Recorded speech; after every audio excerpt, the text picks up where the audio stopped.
Alhamdulillah wassalatu wassalamu ala Rasulillah. Segala puji bagi Allah Subhanahu wa taala, juga salawat dan taslim besar Muhammad sallallahu alaihi wasallam. Awalan naqulu marhaban bi Syekhin Syekh Muhammad bin Musa Al-Nas wa Syekh Ali bin Hasan bin Ali Halabi Al-Athari. Jadi kita mengucapkan selamat datang kepada beliau berdua, karena dua-duanya insyaallah akan meluangkan waktu untuk menyampaikan materi. Man yabda?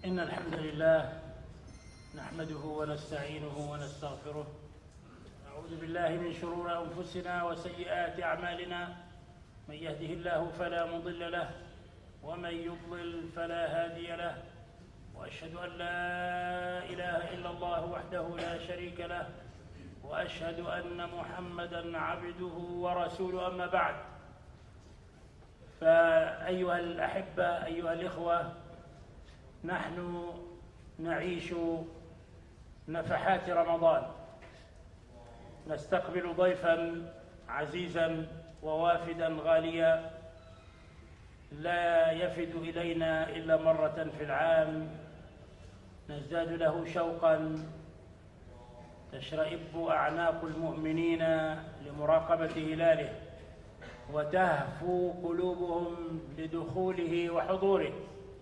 إنه شهر البركات وشهر النفحات وشهر مضاعفة الحسنات وتكفير السيئات وإقالة العثرات، شهر أضل الله عنه الأمم وهدى إليه أمة الإسلام.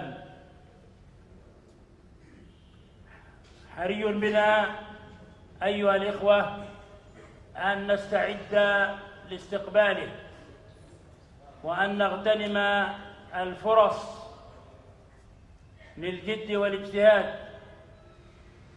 صياما وقياما وإطعاما للطعام وتلاوة للقرآن وعكوفا على كتاب الله عز وجل، أداء للعمرة في رمضان، واعتكافا في أحد المساجد في مسجد الله الحرام أو في مسجد رسول الله صلى الله عليه وسلم، ودعوة إلى الله وتعليما وتعلما. Setelah tahmid dan salawat, beliau mengatakan kita akan memasuki dan menyambut nafas-nafasnya bulan Ramadan, di mana bulan ini bulan yang sangat ditunggu-tunggu oleh kaum muslimin, bulan di mana hanya datang setahun sekali untuk kita, dan setiap jiwa yang beriman pasti akan merindukan kehadiran bulan ini, bulan di mana setiap hati akan tunduk kepada Allah, setiap hati akan selalu merasa bertambah imannya, tercerah hati tersebut dengan amal-amal soleh yang ada di dalamnya, bulan di mana Allah melipat gandakan segala macam pahala dari ibadah yang dikerjakan, juga Allah membersihkan seluruh dosa dengan datangnya bulan Ramadan.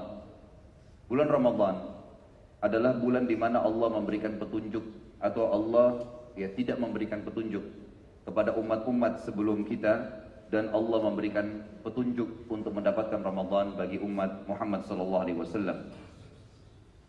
Oleh karena itu, kita tidak boleh menyia-nyiakan kesempatan untuk memperbanyak ibadah di bulan Ramadan ini, baik itu dengan memberikan makan, membuka puasakan orang, membaca Al-Quran, umrah di bulan Ramadan, dan juga kita beriktikaf di masjid-masjid, terutama bagi yang mampu, mereka beriktikaf di Masjid Haram Mekah dan juga Masjid Nabawi di Madinah.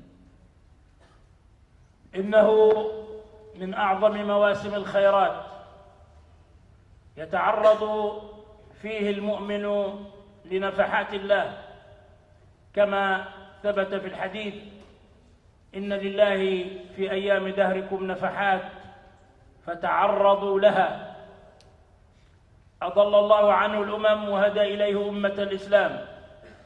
قال الله تعالى: شهر رمضان الذي أنزل فيه القرآن هدى للناس وبينات من الهدى والفرقان ولو ليس له فضل إلا أن الله أنزل القرآن فيه لكفى. Allah memberikan kesempatan-kesempatan yang sangat banyak untuk melipat gandakan pahala. Yang banyak sekali umat-umat sebelum kita tidak mendapatkannya, yang banyak umat-umat terdahulu tidak mendapatkannya, dan Allah membukakan itu pada umat ini. Bulan Ramadan cukuplah di mana Allah berfirman, Syahrul Ramadan alladzi unzila fihi al-Qur'an hudan lin-nasi wa bayyinatin minal huda wal furqan.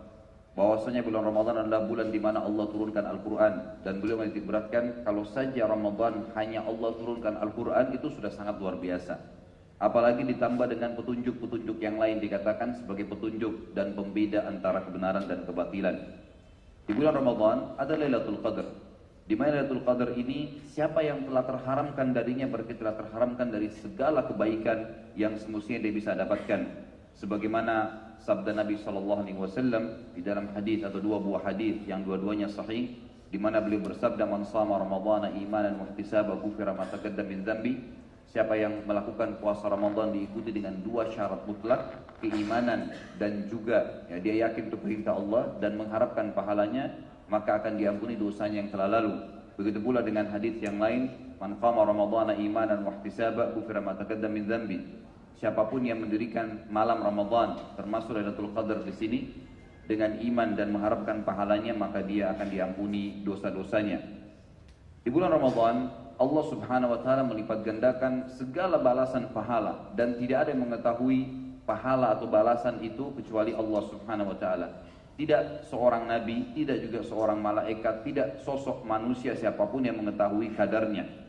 Makanya Nabi SAW mengatakan dalam hadis yang sahih dan hadis qudsi, di mana Allah berfirman, semua amal ibadahnya anak Adam sudah ditentukan kadar pahalanya kecuali puasa. Sesungguhnya dia milik saya dan saya akan membalasnya. Dia meninggalkan syahwatnya, hawa nafsunya, makanannya, minumannya karena aku, maka aku akan membalasnya langsung. Sesungguhnya orang yang puasa akan mendapatkan dua kegembiraan. Kegembiraan pada saat dia berbuka puasa dan kegembiraan pada saat dia bertemu dengan Tuhannya. Dan mulut seorang yang sedang puasa itu baunya di sisi Allah lebih wangi daripada bau kasturi. Tufattahu fihi abwabul jinan wa tughallaqu fihi abwabun niran wa tusaffadu fihi maradatu syayatin fala takhlusu ila an-nas.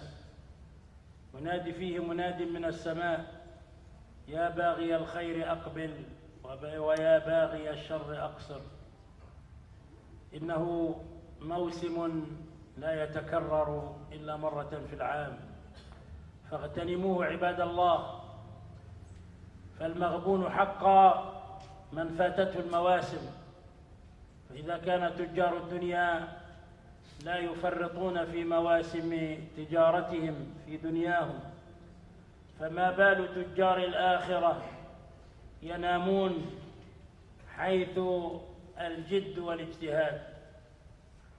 ارتقى النبي صلى الله عليه وسلم منبره يوما ومنبره من 3 درجات فأمن عند كل درجة فلما انتهى سأله الصحابة يا رسول الله سمعناك تقول شيئا لم نكن نسمعك تقوله من قبل. قال أتاني جبريل لما ارتقيت الدرجة الأولى أتاني جبريل فقال يا محمد من أدرك رمضان فلم يغفر له فأبعده الله قل آمين فقلت آمين.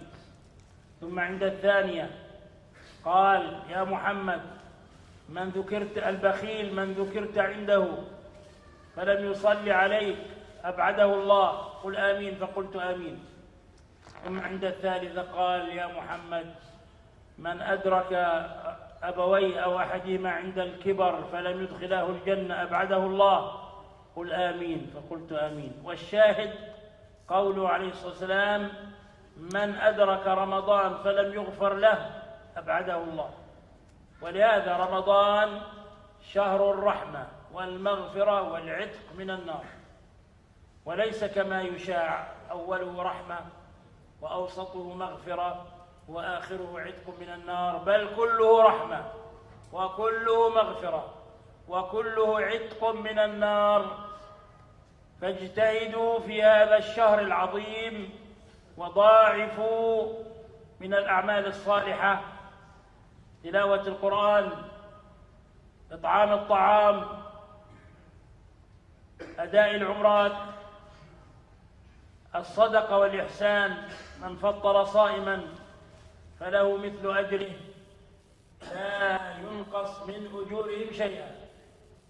ولما كان الموقف موقف اختصار وكان الوقت ضيقا، فبعد الترجمة ينتقل الحديث لفضيلة الشيخ أخي أبي الحارث وفقه الله وفتح عليه.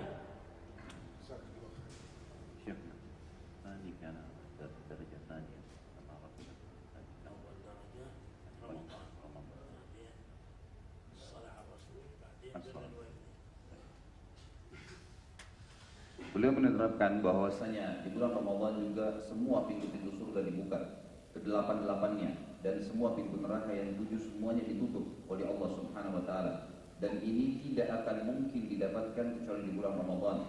Serta setiap Ramadan akan tiba, seluruh malaikat yang ada di langit yang mengumandangkan suara sambil berkata, wahai pelaku kebaikan, segeralah tinggikan derajat kalian di surga, dan wahai pelaku keburukan, berhentilah, karena semua pintu neraka sedang ditutup.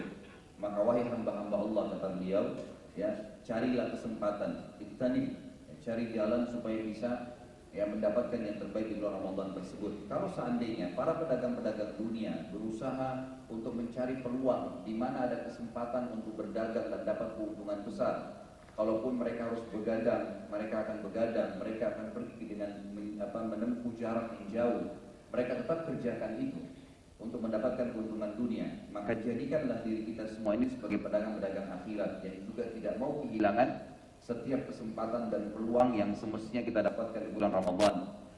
Maka pernah Nabi SAW dalam sebuah hadis atau riwayat yang sahih, beliau naik ke atas mimbar, dan kebetulan mimbar beliau terdiri dari 3 anak tangga.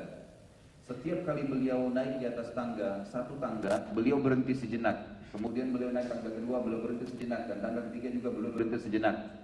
Lalu para sahabat sempat bertanya, ya Rasulullah, kami belum pernah melihat Anda melakukan gerakan tersebut. Ada apa sebenarnya? Lalu kata Nabi SAW, pada saat saya naik di tangga pertama tadi, Jibril sempat datang dan mengatakan kepadaku, wahai Muhammad, katakanlah amin terhadap orang yang mendapatkan Ramadan, kemudian dia belum diampuni oleh Allah, maka Allah menjauhkan dia dari rahmatnya. Maka aku pun berkata amin, atau semoga Allah menerima. Kemudian pada saat aku naik di tangga mimbar yang kedua, sempat Jibril juga berkata kepadaku, katakanlah bahwasanya Allah akan menghinakan seseorang di antara kalian atau di antara umatmu yang mendengarkan namamu disebutkan lalu tidak memberikan salat atau salam kepadamu. Katakanlah amin, maka aku mengatakan amin. Pada saat aku naik di tangga yang ketiga, maka malaikat Jibril pun berkata, katakanlah juga amin kepada seseorang yang sempat mendapatkan kedua orang tuanya dalam keadaan tua, kemudian tidak sempat dengan keberadaan keduanya dia diampuni oleh Allah Subhanahu wa taala. Dia tidak maksimalkan untuk berbakti dengan keduanya. Katakanlah amin, maka aku berkatakan amin. Ini yang sebenarnya ada dari hadis-hadis yang sahih. Sementara yang banyak tersebar di tengah-tengah masyarakat, seperti misalnya pembagian bulan Ramadan menjadi 3, adanya 10 pertama itu adalah rahmah, 10 kedua pengampunan, dan 10 ketiga adalah pembebasan dari api neraka, tidak benar. Karena ini memang tidak disebutkan dari Nabi SAW. Semuanya hari Ramadan dari hari pertama sampai terakhir semuanya penuh dengan rahmat, pengampunan, dan pembebasan dari api neraka. Maka semestinya setiap muslim memaksimalkan waktu dengan puasa, dengan sholatnya, dengan membaca Al-Quran, membuka puasakan orang lain, umroh di bulan Ramadan, dan semua ibadah-ibadah yang bisa dikejar maka dianjurkan untuk maksimal dikejar di bulan Ramadan. Lalu beliau berkata, karena melihat kondisi waktu maka beliau akan mengalihkan kepada sahabat beliau, Syekh Ali bin Hasan bin Ali Al-Halabi, dan kami persilahkan. Bismillahirrahmanirrahim. Alhamdulillah, wassalatu wassalamu ala Rasulillah wa ala alihi wa sahbihi wa man walah, واتبع هداه إلى يوم نلقاه. أما بعد، فجزى الله فضيلة الشيخ أبي أنس محمد موسى آل نصر على ما قدم من كلمات طيبات في فضائل هذا الشهر الكريم، شهر القرآن، شهر البر والإحسان، شهر العمل الصالح والإيمان. وكان كلامه بتوفيق من الله تعالى أشبه ما يكون بتوطئة مهمة لا بد منها لمعرفة شيء من أحكام الصيام، فنحن نتعرف إلى فضائل الأحكام الشرعية لتكون مدخلا إلى فهمها وفقهها وتطبيقها، ولا نفعل كما يفعله بعض الناس أنهم يتكلمون في الفضائل ويقفون عند المسائل، فهذا فقه منقوص بعيد عن الحق والصواب. Beliau setelah tahmid dan salawat dan mengatakan bahwasanya semoga Allah memberikan balasan yang terbaik untuk Syekh Abu Anas tadi, Muhammad bin Musa Al Nasr.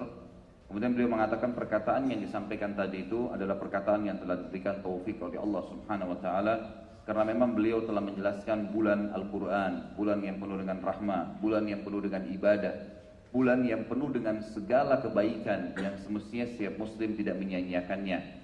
Tapi ada hal penting yang beliau ingin diberatkan. Kebanyakan orang menyebutkan tentang fadilah bulan Ramadan, tetapi mereka tidak berbicara tentang hal-hal yang berhubungan dengan hukum-hukum fikihnya.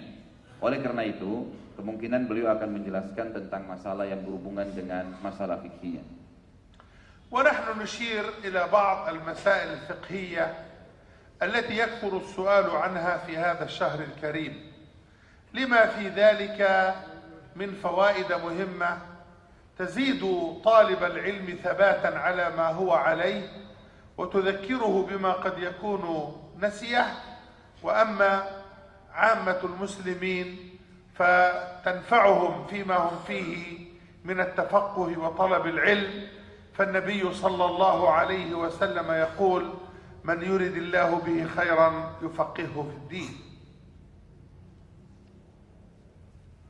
Beliau mengatakan yang kita akan ditiberatkan dalam masalah fikih adalah yang sering berputar pertanyaan kaum muslimin di antaranya. Tentu apa yang akan kita ditiberatkan nanti adalah akan mengingatkan kembali para penuntut ilmu terhadap apa yang mereka lupa, atau mungkin menambah informasi apa yang telah mereka miliki. Dan juga bagi umumnya kaum muslimin, mereka akan mendapatkan informasi yang tentu dibutuhkan dalam hal-hal penting berhubungan dengan masalah agama. Dan inilah sesuai dengan sabda Nabi SAW, "Man yuridillahu bihi khairan yufaqihuhu fid-din." Siapa yang Allah inginkan kebaikan baginya, pasti Allah akan berikan pemahaman terhadap agama. أما أول المسائل فهي مسألة النية للصائم. يسأل الكثيرون يقولون: كيف تكون النية لصيام شهر رمضان؟ فالنبي صلى الله عليه وسلم يقول: لا صيام لمن لم يبيت النية من الليل أو لم يعزم أو لم يفرض. عدة روايات والمعنى واحد. فالجواب الصواب أن يقال إن عزم المسلم إذا دخل الشهر أن يصومه فهذه هي النية الحاصلة له طيلة الشهر، إلا أن يقطعها بطارئ كمرض يمنعه من الصيام، فلا بد أن يجدد النية بعد شفائه من مرضه، أو كسفر يريد أن يأخذ فيه برخصة الله له، فإذا انتهى سفره لا بد أن يجدد النية. أما ما يفعله بعض الناس أو يتصورون من أنه لا بد في كل ليلة من استحضار النية ومن العزم، وبعضهم يقول: نويت أن أصوم الغد، هذا كله مما لا دليل عليه، وإنما قرينة العزم على الصيام للشهر كله دون انقطاع هذا كاف في تحقيق النية الشرعية.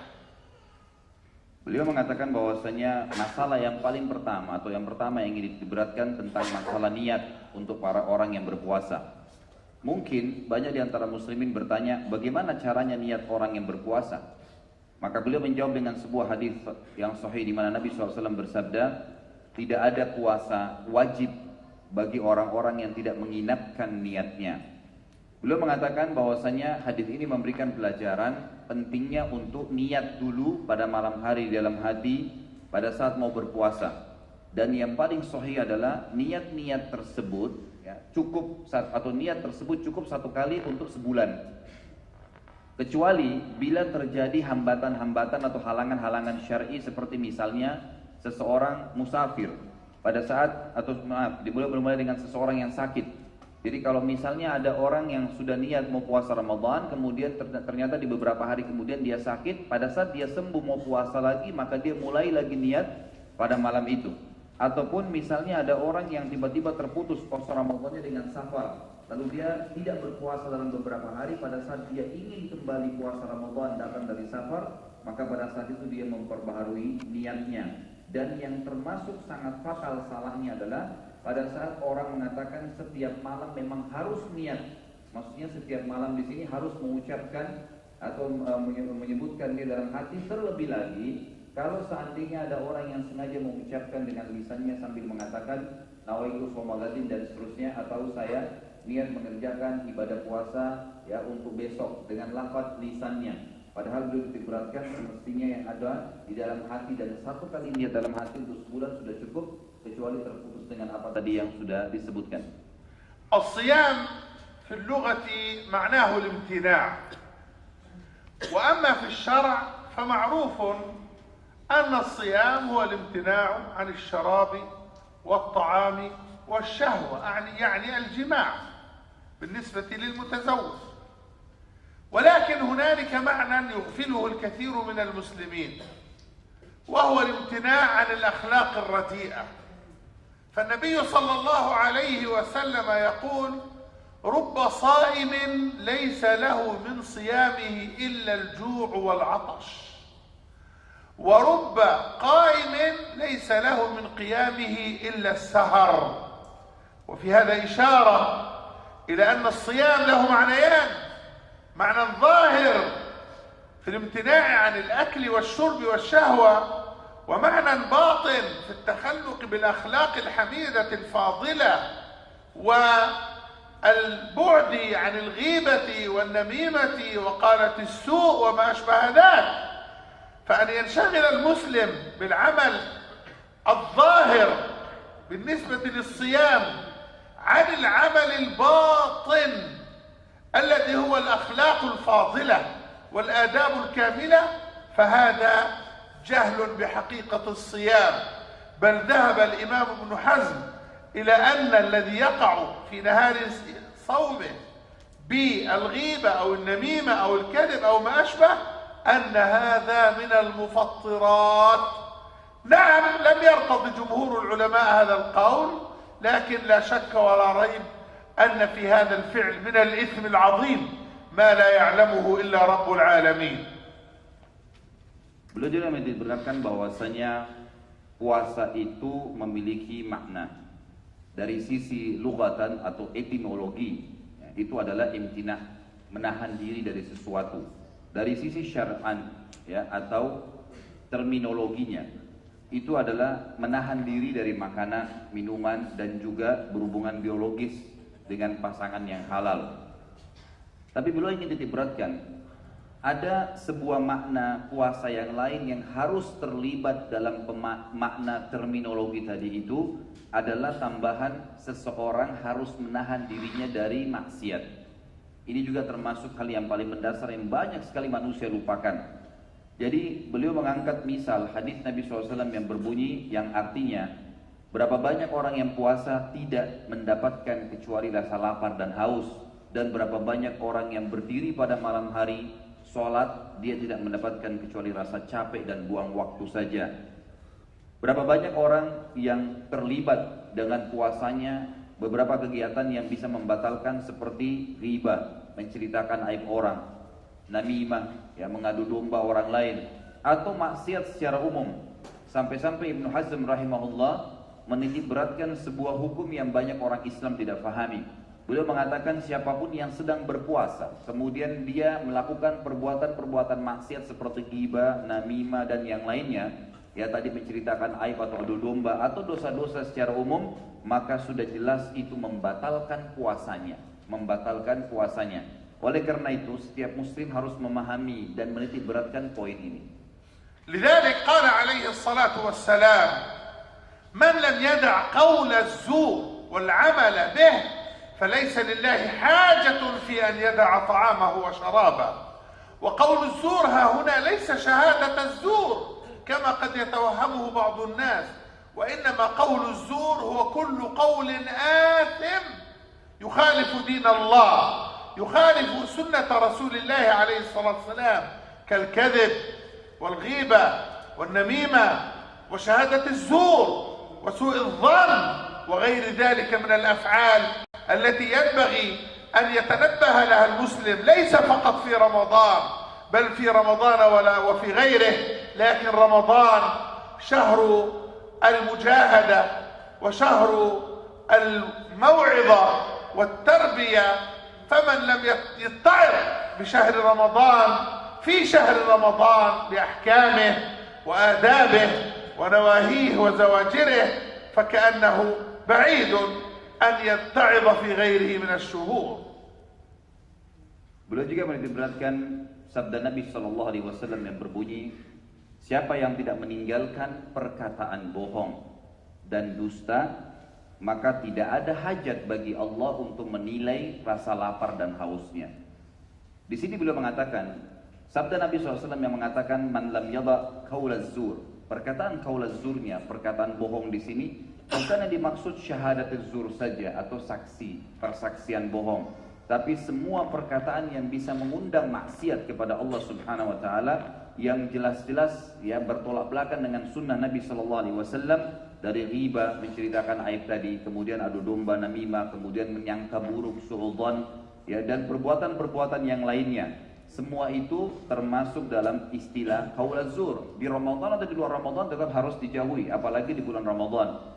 Kemudian beliau mengatakan Ramadan adalah bulan yang semestinya seorang muslim belajar untuk mujahadah, untuk bisa melawan ya kesalahan-kesalahan atau maksiat yang semestinya dia bisa kerjakan di luar Ramadan, sehingga nanti tentu dia bisa mendapatkan manfaat setelah Ramadan selesai dari Ramadan itu sendiri. Juga beliau mengatakan memahami fikih-fikih seperti ini berhubungan dengan masalah puasa adalah hal yang paling mendasar. Karena siapapun yang tidak memahami hal-hal yang seperti ini dalam masalah puasa, maka sama saja dia hanya melalui Ramadan dengan sesuatu yang kosong, seakan-akan tidak mendapatkan sebuah manfaat yang semestinya dia dapatkan dari bulan Ramadan itu.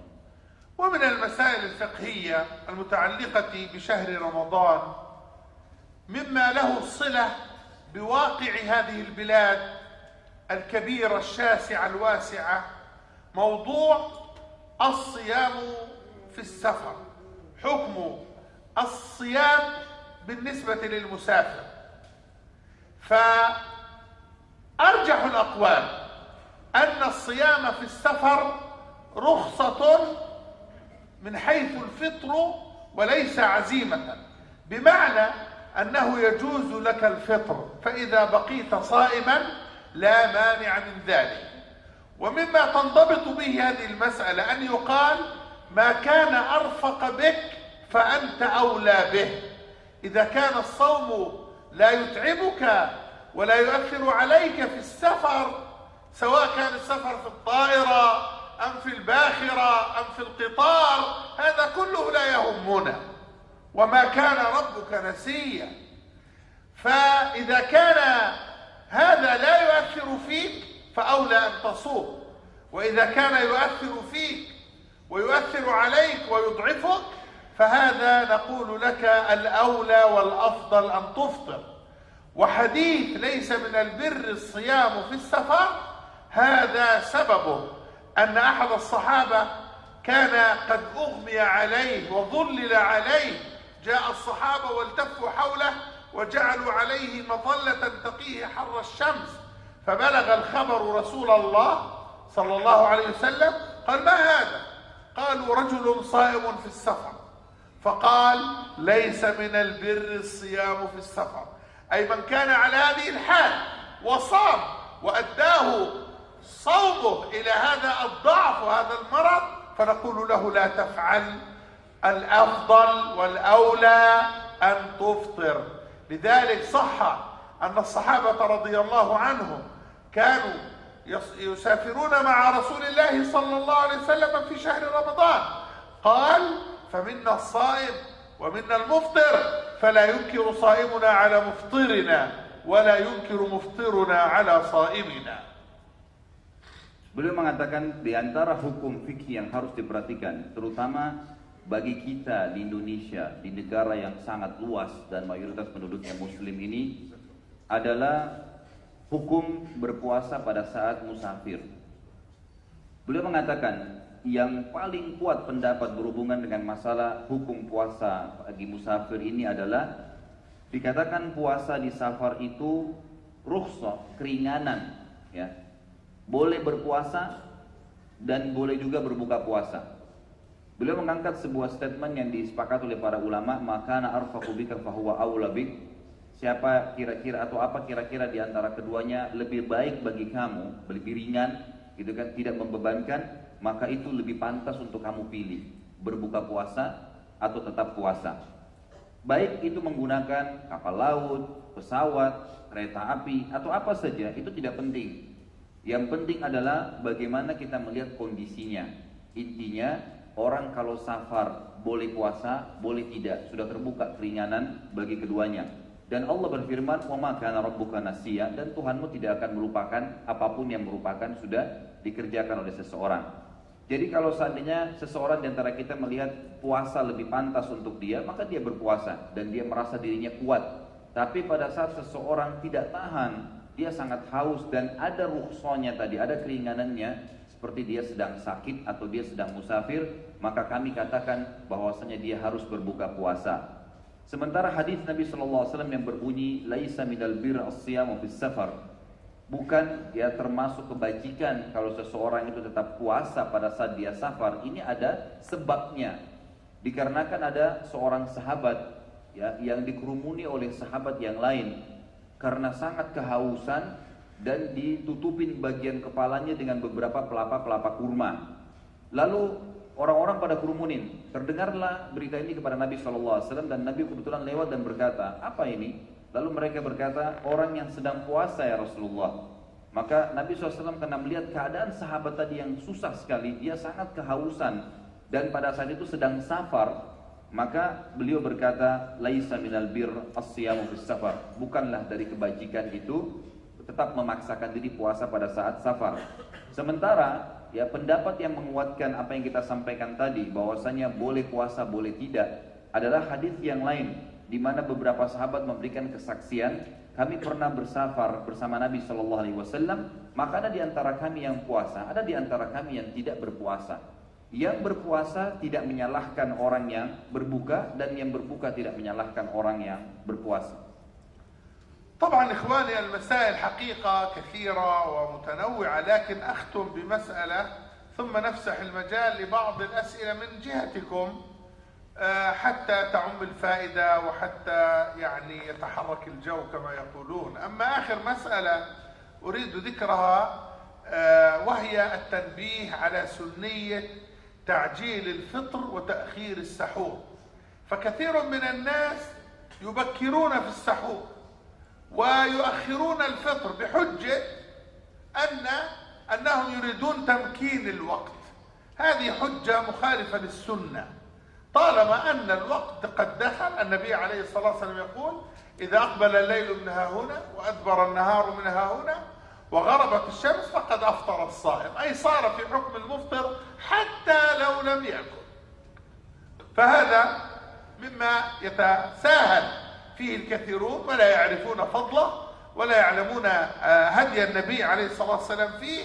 فنحرص عليكم أيها الإخوة بتعجيل الفطر ما دام قد تيقنتم من غروب الشمس فعجلوا بها، ولا تفتحوا باب الوسوسة تحت عنوان الاحتياط، فهذا خلاف لسنة النبي صلى الله عليه وسلم. أسأل الله تعالى لي ولكم التوفيق لكل الخير والهدى، وأن يعيننا على استقبال رمضان بالصيام والقيام وإخلاص العمل لرب الأنام بالظاهر والباطن، إنه سبحانه على كل شيء قدير. وآخر دعوانا أن الحمد لله رب العالمين. Beliau mengatakan bahwasanya masalah yang mesti dibahas dalam masalah puasa ini sangat banyak. Dan sebenarnya beliau mengatakan saya lebih terfikir, ya kurang lebih begitu terjemahannya, saya lebih terfikir untuk membuka ya, tanya jawab, karena itu mungkin lebih membuka atau mencairkan suasana di antara kita, dan akhirnya lebih ketahuan kira-kira permasalahan apa yang sedang dihadapi oleh ya yang hadir sekalian. Tapi beliau ingin diberatkan poin ketiga atau masalah fikih yang ketiga tentang sunnahnya menerlambatkan ya sahur dan menyegerakan buka puasa. Banyak orang yang melanggar sunnah ini. Mereka seperti masalah sahur selalu buru-buru makan sahur dengan beragam macam alasan. Misal mengatakan nanti khawatir tidak bangun, atau mungkin dengan alasan bahwasanya saya takutnya nanti kedengaran azan baru mau sahur, atau takut nanti pas azan kemudian tidak sempat sahur, dan beragam macam alasan. Ini beliau mengatakan sebenarnya tidak bisa jadikan pegangan, karena memang tuntunan Nabi SAW adalah harus menerlambatkan sahur dan juga menyegerakan buka puasa. Di antara contoh juga hadis Nabi SAW yang disebutkan tentang masalah buka puasa, beliau pernah memberikan isyarat ke beberapa sahabat pada saat itu. Kebetulan sudah mulai malam kelihatan dan awan merah kelihatan. Beliau mengatakan kalau sudah terbenam matahari di arah sini, ditunjuklah arah terbenamnya matahari, dan sudah kelihatan malam di sekitar kalian, maka berarti orang yang puasa sudah harus berbuka puasa. Oleh karena itu sangat dianjurkan setiap muslim agar ya menyelamatkan sahurnya dan tetap mengerjakan sahur, karena itu sunnah Nabi SAW. Kemudian juga mereka ya menyegerakan buka puasa pada saat berbuka puasa, begitu dengar azan langsung buka puasa, karena termasuk sunnah Nabi SAW. Dan termasuk sesuatu yang sangat salah adalah banyak orang yang mengambil ihtiyat cadangan, ya seakan-akan khawatir nanti belum masuk maghrib misalnya, padahal sebenarnya sudah jelas ya maghrib sudah masuk, karena ragu sengaja dia terlambatkan, atau mungkin ada kegiatan-kegiatan yang dia kerjakan sehingga membuat dia terlambat buka puasa. Ini semua termasuk melanggar sunnah Nabi SAW. Maka beliau mengatakan ya mudah-mudahan Allah Subhanahu Wa Taala menyampaikan kita di bulan Ramadan ini dengan kesehatan, kekuatan, ya semuanya diberkahi dengan ibadah kepada Allah Subhanahu Wa Taala, ya dipenuhi dengan apapun yang Allah perintahkan sehingga kita bisa amalkan. Silakan kalau mau naftah soal ini. Tolong ikhwah kerjasamanya ditulis ya.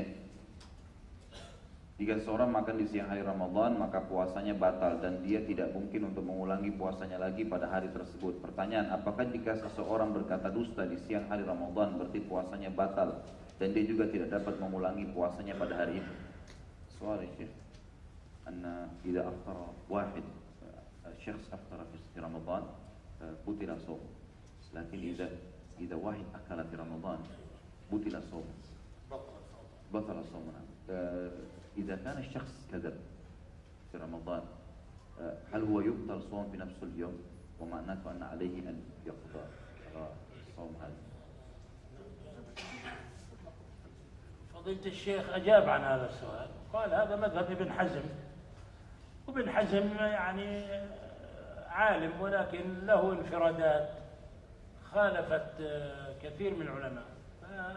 يعني جمهور أهل العلم إن استحل إنسان الكذب لا شك يبطل إيمانه الذي هو أهم من صيامه، لكن إن كذب أو اغتاب أو كذا فالراجح والصحيح أنه ينقص صيامه وينقص أجره، لكن لا يبطل، لأن لا يبطل العمل الصالح إلا الكفر والشرك واستحلال ما حرم الله. Jadi beliau menjawab, tentu tadi yang disampaikan oleh Syekh Ali berhubungan dengan pendapat Ibnu Hazm rahimahullah, salah satu ulama tentu yang ada di Spanyol dulunya ya. Beliau memberikan pendapat tentang batalnya puasa orang yang bermain tadi atau sengaja berbohong ya, mempermainkan kata-kata bohongnya. Ini pendapat beliau secara pribadi. Ya, jadi kalau dalam Ibnu Hazm berarti sarannya termasuk harus membayar puasanya. Tapi ini pendapat ya.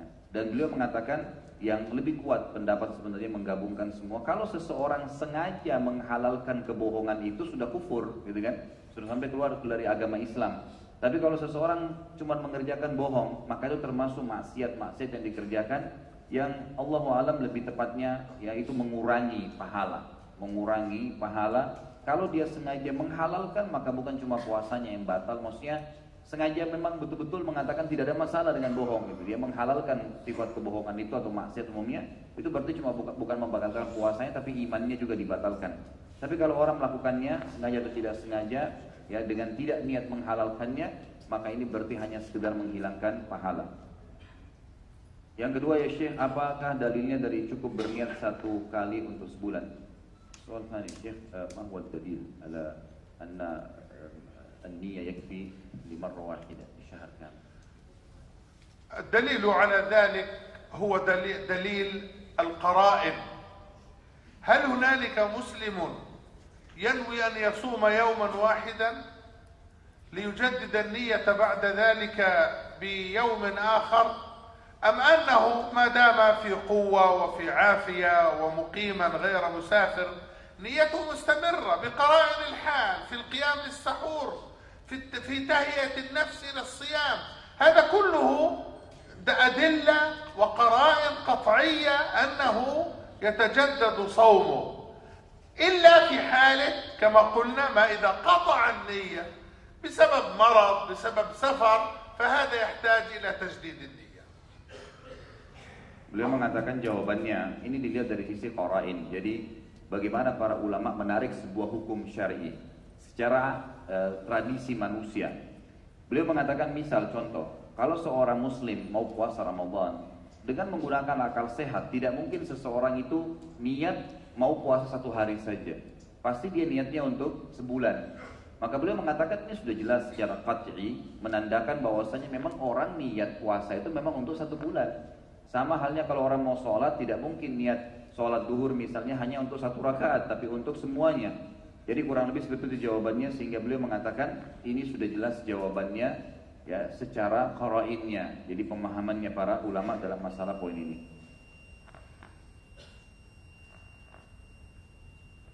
Soal bil Arabi. Kaifa yasumul muslim alladhi Kaifa yasumul muslim alladhi yasbut fi biladil alladhi naharum atwal min layl. Pertanyaan selanjutnya ini, bagaimana seorang muslim, tapi dalam bahasa Arab ditulisnya, bagaimana seorang muslim berpuasa di sebuah negara yang siangnya lebih panjang dari malamnya? Kaifa yasum muslim fi balad naharu atwal min layl? يصوم كما يصوم أهل ذاك البلد وأجره زائد إن شاء الله، له أجر زائد. أما إذا كان في بلاد النهار يمتد طويلا أو أياما أو شهورا، فهذا كما قال عليه الصلاة والسلام في حديث الدجال: اقدروا له قدره. أما اليوم العادي أحيانا في الشتاء يطول في الليل ويقل النهار، وفي الصيف العكس. وهذه تقلب الأحوال أصلا ابتلاء من الله، والله عز وجل يأجر الناس. تارة يأتي رمضان في حر شديد، وتارة يأتي في غير ذلك، وكل ذلك له أجر إن شاء الله تعالى. Jawabannya adalah beliau mengatakan dia berpuasa sesuai dengan keadaan atau sesama dengan kaum muslimin di negara itu. Jadi nggak ada masalah, ikuti saja kaum muslimin. Dan kalau waktunya lebih lama berarti pahalanya lebih banyak. Ya, jadi tidak perlu khawatir tentang masalah itu. Kecuali beliau mengatakan dalam satu keadaan seperti tentang kasus hadis berhubungan dengan Dajjal, di mana Nabi SAW mengatakan dalam hadis yang panjang, Dajjal akan keluar dalam hitungan 40 hari. Hari pertamanya seperti sebulan, seperti setahun, hari keduanya seperti sebulan, hari ketiganya seperti sepekan, sisa harinya seperti hari-hari kalian. Maka ini kata Nabi SAW, falyaqdiru lahu qadra, maka dia harus menghitung sesuai dengan waktu pada zaman itu. Tapi ini ya sangat jauh, ya artinya belum dialamin. Ya nanti sesuai dengan kasuistik yang ada pada saat itu. Kalau seorang muslim, ya mungkin dia pada saat sedang berada di sebuah negara dan negara itu memang sudah sunnatullah, ya kadang-kadang panasnya lebih panjang, kadang-kadang dinginnya lebih panjang dan seterusnya, gitu kan. Dan ada juga negara yang sifatnya memang ya teratur, ya dalam arti kata seperti Indonesia mungkin lebih teratur, maka diikuti keadaan negara itu saja. Afwan, ini bagaimana? Sudah waktu azan? Ya bisa, sudah waktu.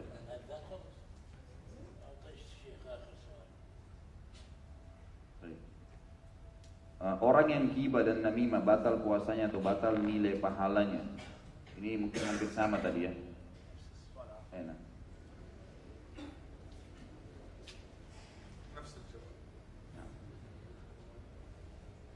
Saya mencintai kalian karena Allah, doakan kami agar bisa memanfaatkan Ramadan dengan sempurna. Doakan bagi saudara kami yang sakit agar disembuhkan Allah. Pertanyaan, adakah syariat puasa setengah hari bagi orang sakit? Ada soal ini, yaqul nahnu nuhibbukum fillah wa ad'u Allah lana an nasum Ramadan bikamili wa yushfa mardana fi hadha albalad. Wa huwa yaqul soal, hal hunaka shaum nisfu yawm? نعم هناك صوم نصف يوم وهو لتدريب الأطفال دون سن البلوغ. Beliau mengatakan ada puasa setengah hari, tapi untuk melatih anak kecil.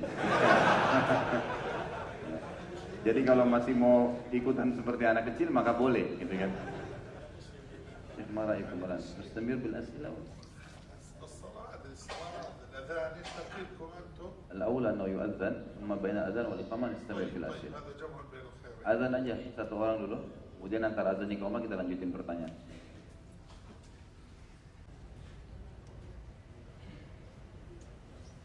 Pertanyaan selanjutnya adalah bagaimana kita memulai puasa dan hari raya. Ini 3 pertanyaan hampir sama. Bagaimana penentuan awal Ramadan dengan cara hisab yang dilakukan oleh sebagian ormas di Indonesia, apakah termasuk bid'ah?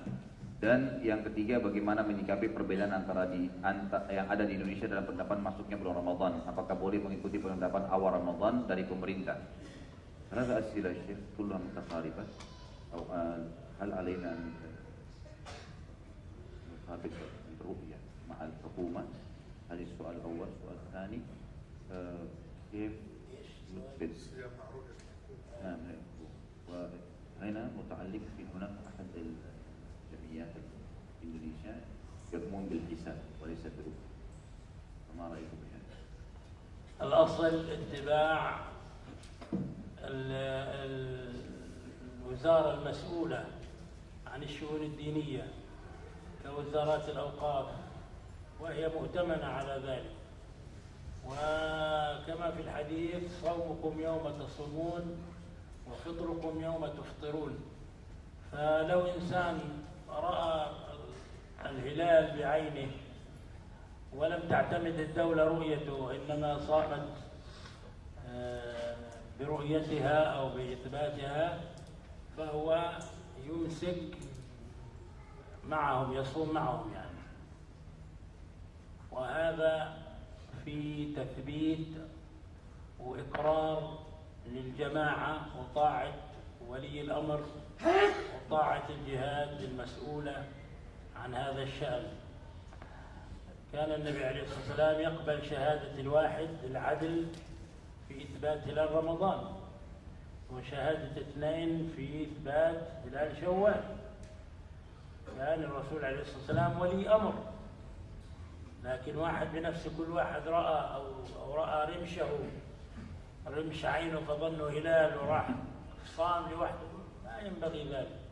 وهذا في الحقيقة كما ينبغي ألا يصوم بصيام بلد أخرى، وإنما يصوم مع بلده، مع أهل بلده. وهذا بلد الحمد لله بلد مسلم وأكبر بلد إسلامي، وفي من أهل العلم وأهل الفضل وأهل الخير ما يحرصون على تحري الأهلة وتحري الصيام والإفطار.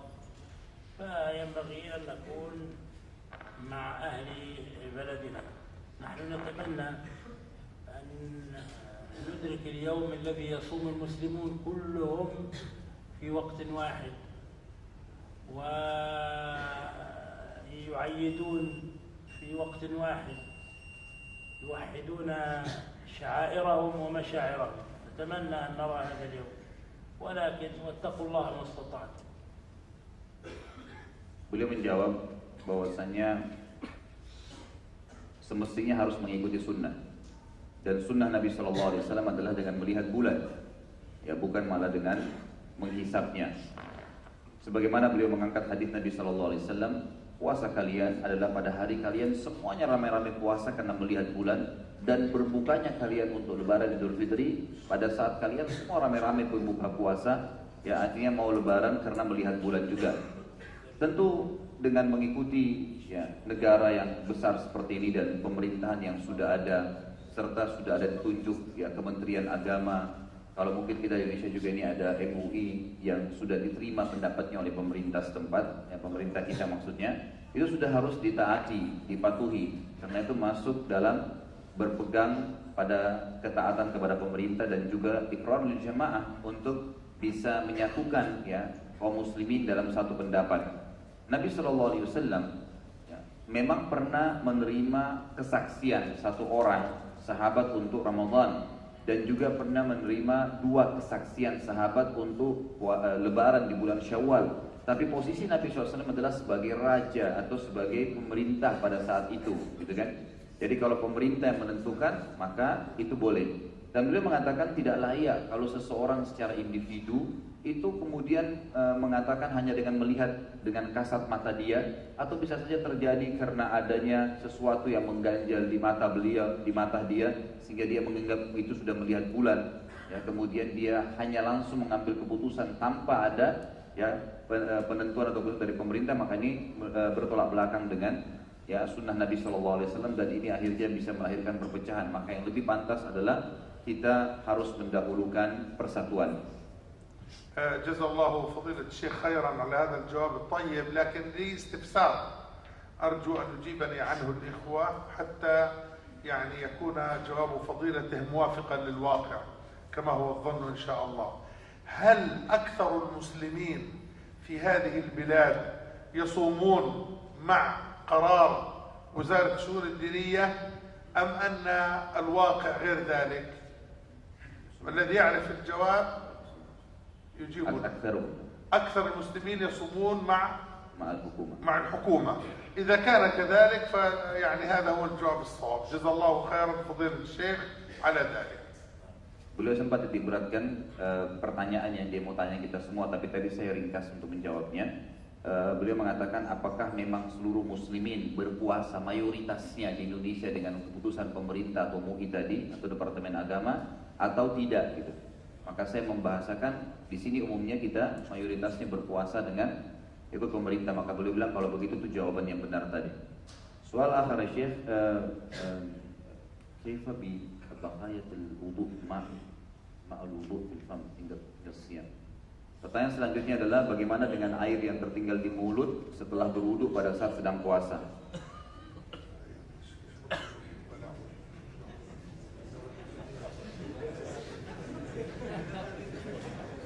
يقول الرسول عليه الصلاة والسلام وبالغ في الاستنشاق إلا أن تكون صائما، والاستنشاق المقصود به الاستنشاق والمضمضة معا، لأن أغلب حال النبي صلى الله عليه وسلم أنه كان يتمضمض ويستنشق معا.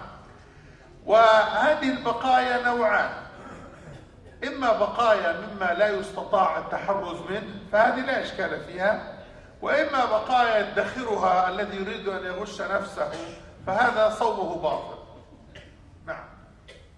Jadi beliau bilang sebenarnya ada sabda Nabi SAW yang berbunyi maksimalkanlah pada saat kalian istinsyak. Istinsyak itu menghirup air ke hidung. Dan beliau mengatakan ini sebenarnya masuk bersamaan dengan madmadah, dengan kumur-kumur. Sehingga kalau yang dimaksud kena wudu itu disunnahkan memasukkan air di mulut dan hidung, berarti pada saat ditekankan istinsyaknya maka madmadahnya juga masuk.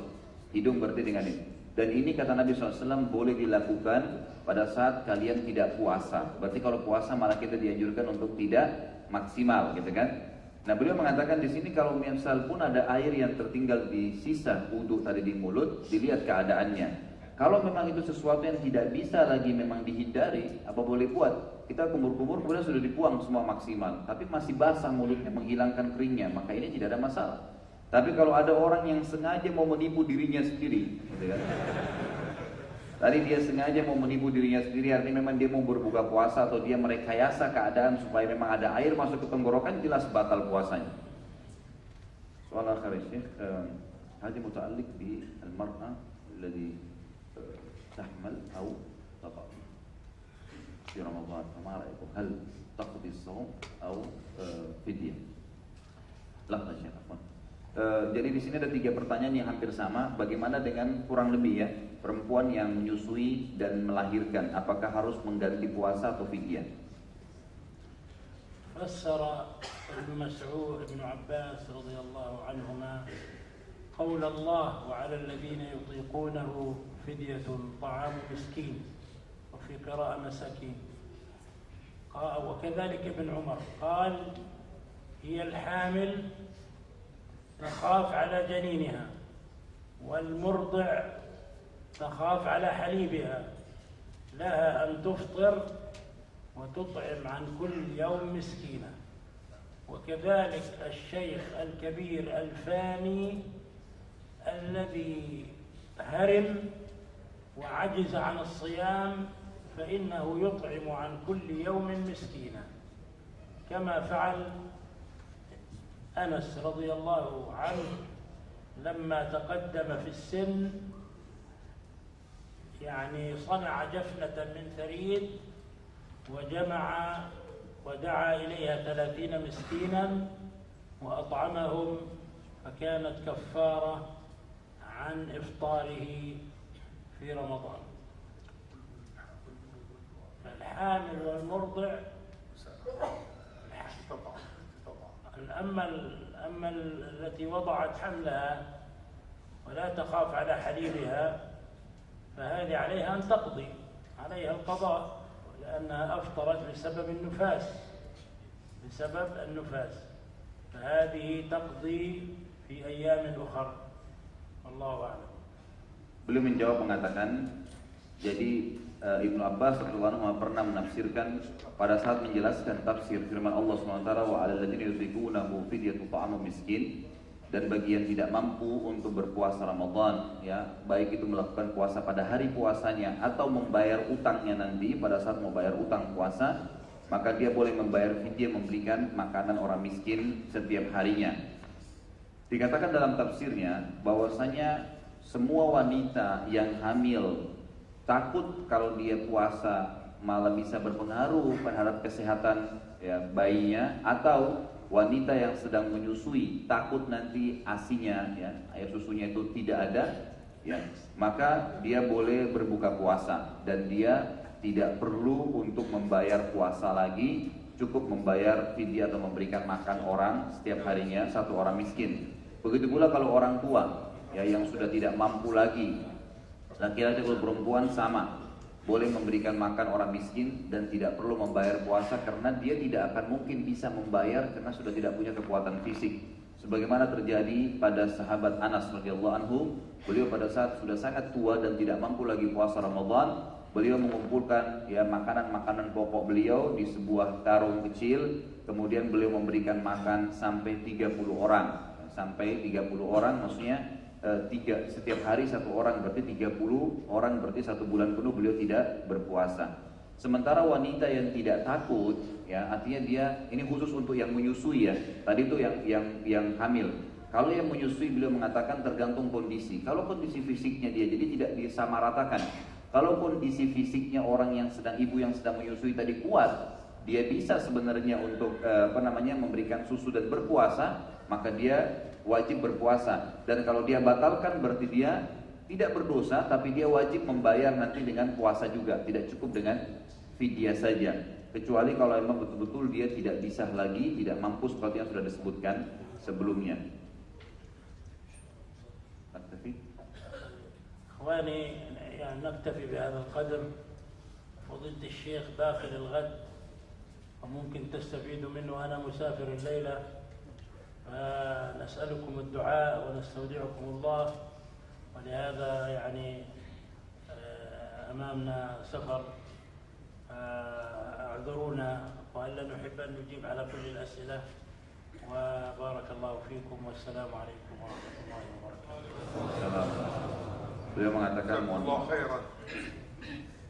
mengatakan sebenarnya beliau berharap bisa menjawab semua pertanyaan, tapi karena keadaan dan waktu beliau harus berangkat malam ini dan masih ada Syekh Ali bersama kita beberapa hari. mungkin bisa mengambil istifadah dari beliau. Jadi yang belum sempat terjawab maka mohon dimaklumi. Baik.